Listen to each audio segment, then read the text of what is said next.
Why does the Canon R1 cost $4,000 more than the Canon R6 Mark II? They're both full-frame cameras with a 24 megapixel sensor, so how different can they actually be? It turns out a lot. I tested these cameras head-to-head on all these different features to see why you might want to choose one over the other. And at the very end of the video, I'll share my verdict on why I think most people should go with the Canon R6 Mark II. Hi, my name is Bruno Pozo. I'm a full-time commercial filmmaker in Bend, Oregon. I make weekly videos on filmmaking technique, gear, and how to make money with your camera. If any of that interests you, hit that like and subscribe. Now, on to the comparison. To make this a little more fun, I'll be giving a point to whichever camera wins in the head-to-head test. And at the very end, we'll aggregate their scores and see which one has more points. And we'll see if those points really make a difference. Let's start with one of the biggest differences between these cameras, and that's their price. The Canon R1 costs $6,300 just for the body alone, while the R6 Mark II costs $2,000 for the body alone. That's a $4,300 difference between these cameras. And so will all the other features that the R1 has really be worth it? That's what we'll cover next. So the points going to the Canon R6 Mark II. Now let's cover their sensor size and megapixels. And this one's very easy because they're both full frame sensors and they both have the same exact megapixel resolution at 24.2 megapixels. So this one is a tie. Even though these cameras share essentially the same sensor size and resolution, what is the difference between their video recording formats? The Canon R1 can shoot 4K 24 all the way to 120 frames per second and can shoot 6K raw video internally up to 60 frames per second. The R1 also finally gets access to C-Log 2, which provides the most dynamic range, but more on that later. Now, the Canon R6 Mark II can also shoot 4K, but can only do 24 to 60 frames per second. If you want to shoot 120 frames per second or even 180 frames per second, you're going to have to go to 1080p. You can shoot 6K raw on the Canon R6 Mark II, but you just need an external monitor. And so that's also another downside of the Canon R6 Mark II when it comes to its video formats. And lastly, the Canon R6 Mark II only has access to C-Log 3, which has less dynamic range than C-Log 2. So the points going to the Canon R1. But how do these cameras actually perform when it comes to their video quality? Both these cameras actually downsample from their 6K sensor to 4K. However, for the Canon R1, that's only true up until 60 frames per second. If you want to shoot 4K 120, it actually has to go unfine, which does some sort of version of line skipping. So the Canon R1's 4K 120 is just a little bit soft. But when you compare that to the Canon R6 Mark II's 120 frames per second, which is shot at 1080p, the Canon R1's 120 frames per second is still sharper. And the 6K video from the Canon R1 is absolutely amazing, and the fact that the camera can do that internally without the need for an external monitor really makes it a no-brainer when it comes to video performance. So the points going to the Canon R1. So how do these perform when it comes to rolling shutter? The Canon R1 apparently has a new stacked CMOS sensor, which in theory should have a faster readout speed. But in my rather primitive way of testing the rolling shutter, there really isn't that much of a noticeable difference over the Canon R6 Mark II. I tested the rolling shutter in 4K 24 all the way to 4K 60. But as you can see when I use a still frame, there really isn't that much of a difference. If anything, there might be a slight advantage to the Canon R1. But because that difference is so minimal, I'm gonna leave this one as a tie. Now let's talk about these cameras' image stabilization performance. Both these cameras have in-body image stabilization with the same 5-axis system. And so I wasn't really expecting to see much of a difference between them.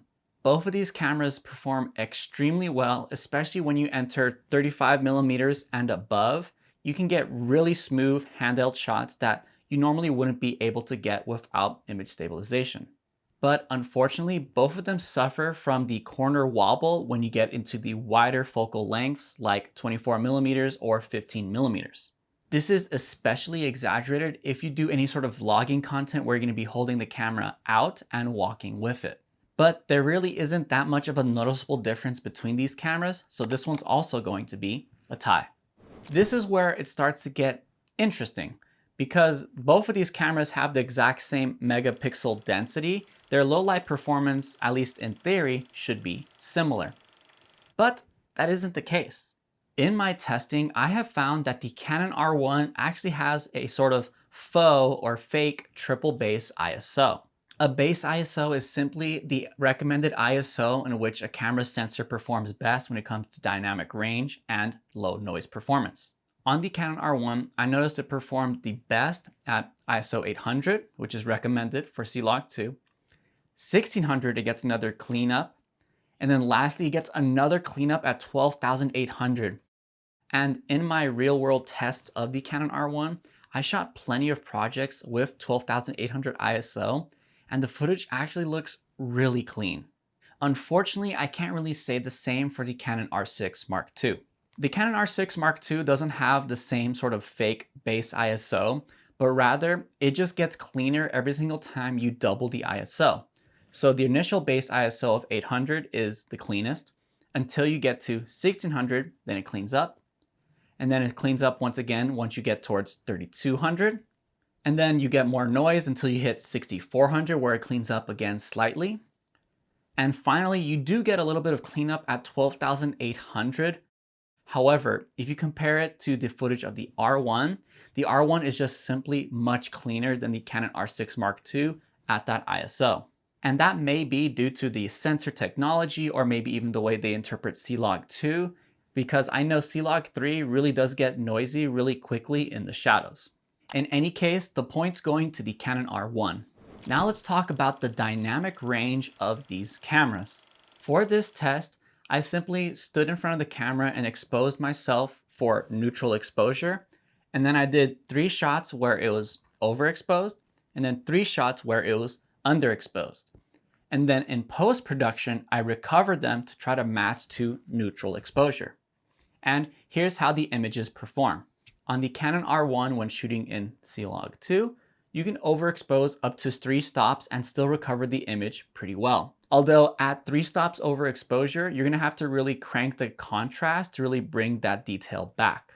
And once you go to 4 stops, the image becomes unrecoverable. And you can recover up to 2 stops under with some color shifting and some noise still in the image, but definitely very usable.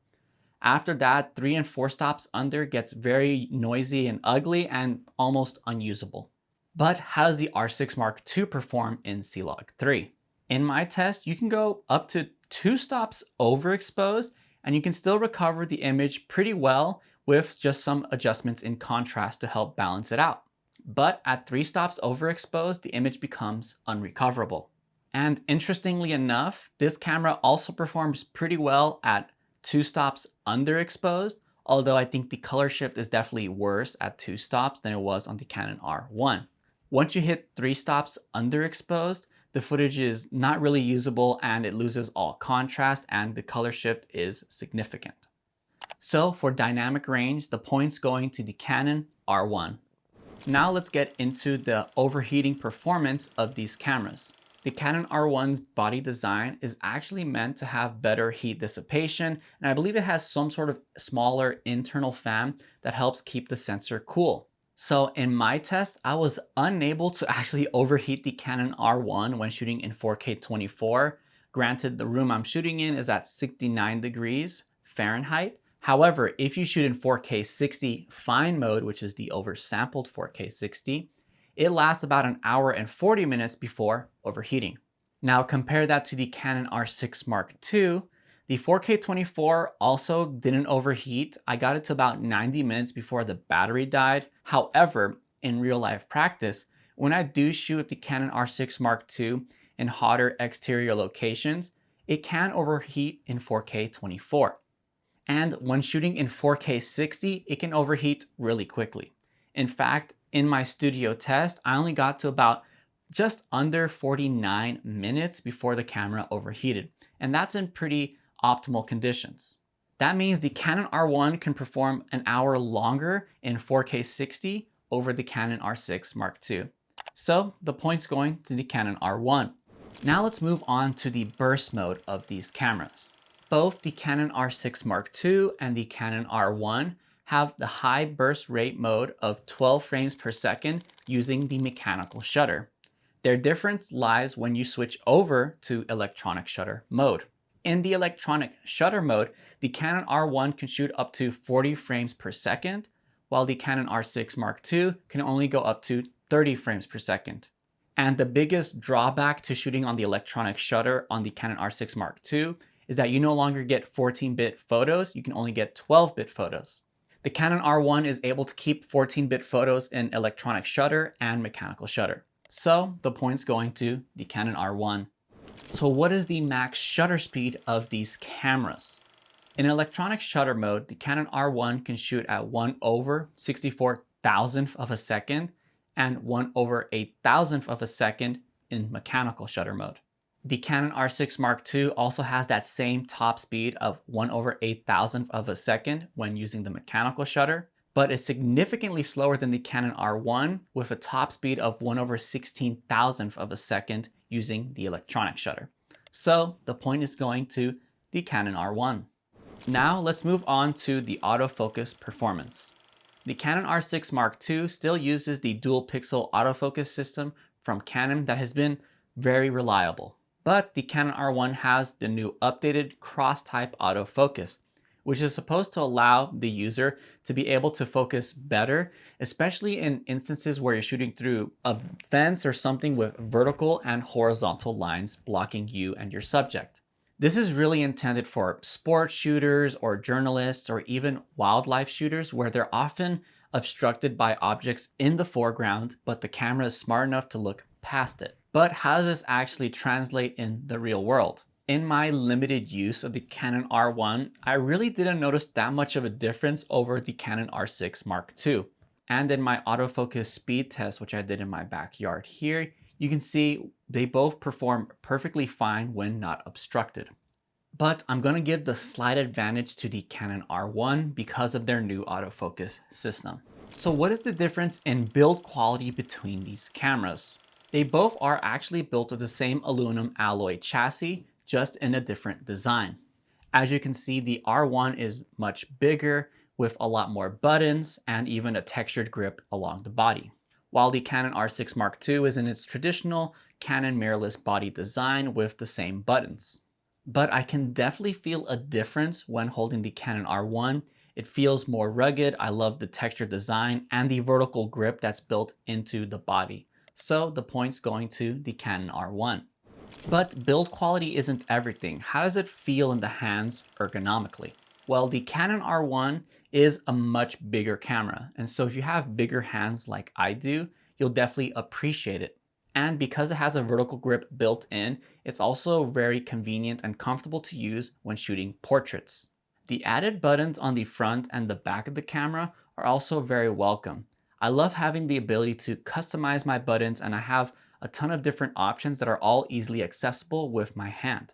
And the R1 gets a little extra textured body grip that makes it very comfortable and easy to hold onto. Now the Canon R6 Mark II also has sort of a textured grip for the hand, but it's just not the same and it doesn't feel quite as rugged or as customizable as the Canon R1. So the point's going to the Canon R1. But as you can probably guess, there is going to be a big difference in their size and weight. The Canon R1 is significantly bigger, mostly in the vertical sense, and comes in weighing at 2.5 pounds or 1,115 grams. The Canon R6 Mark II is much shorter and more compact unless you get the battery grip, but weighs almost a pound less at 1.3 pounds, which is 588 grams. That weight difference might not seem like a lot, but it means that you can carry the Canon R6 Mark II all day without feeling that strain. Whereas the Canon R1 definitely gets heavy if you're not used to it, and its bulkier size makes it a little less convenient to carry in your camera bag. So for this one, the point's going to the Canon R6 Mark II. A very surprising difference between these cameras is their viewfinder.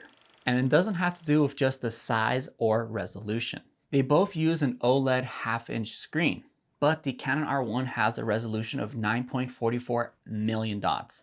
And I have to say, from using it firsthand, it's really lifelike. It's almost eerie how good it is. And you gain access to their eye tracking autofocus feature. This allows you to actually autofocus by tracking where your eye is looking in the frame. The Canon R6 Mark II, however, its resolution is only 3.69 million dots, and you don't have access to their eye tracking autofocus feature, which I think is really stellar. So the points going to the Canon R1. On the note of viewfinders, let's cover their LCD screens. The Canon R6 Mark II has a 3-inch LCD screen with a resolution of 1.62 million dots. The Canon R1 has a slight advantage here with a slightly bigger 3.2-inch screen with 2.1 million dots resolution.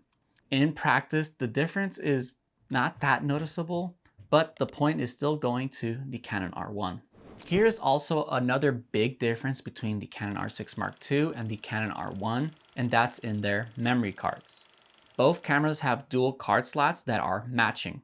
However, the Canon R6 Mark II takes UHS 2 SD cards, while the Canon R1 takes CF Express Type B cards.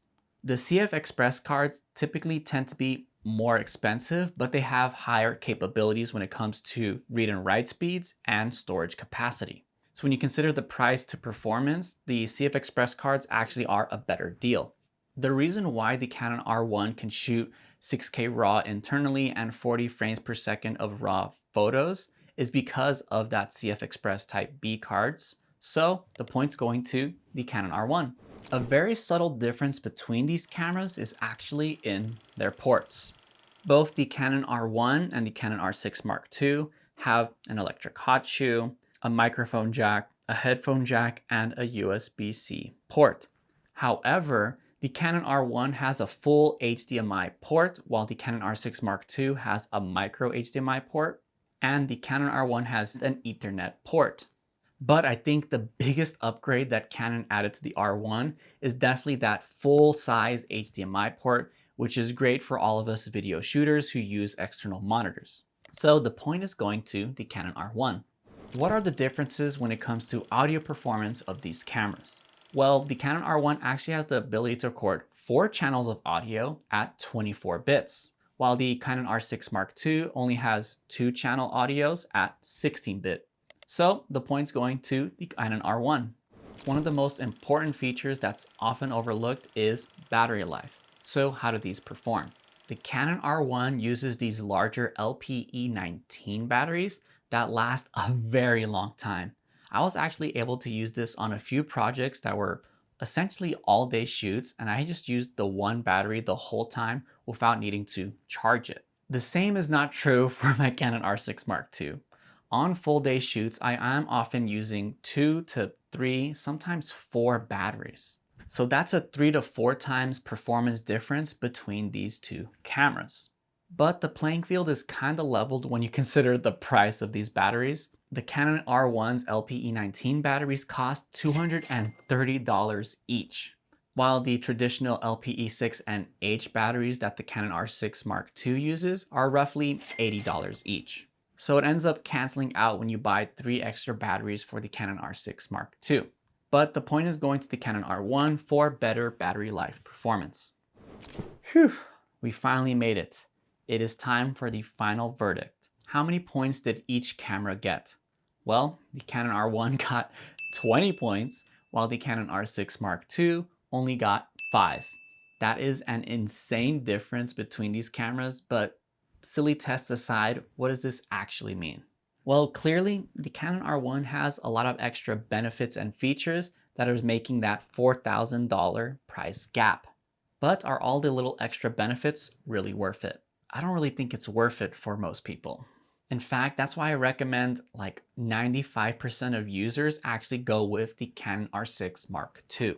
Because sure, it falls short when it comes to all these extra features like 6K RAW, this low light performance, the extra dynamic range, and those better CF Express cards and the full-size HDMI port.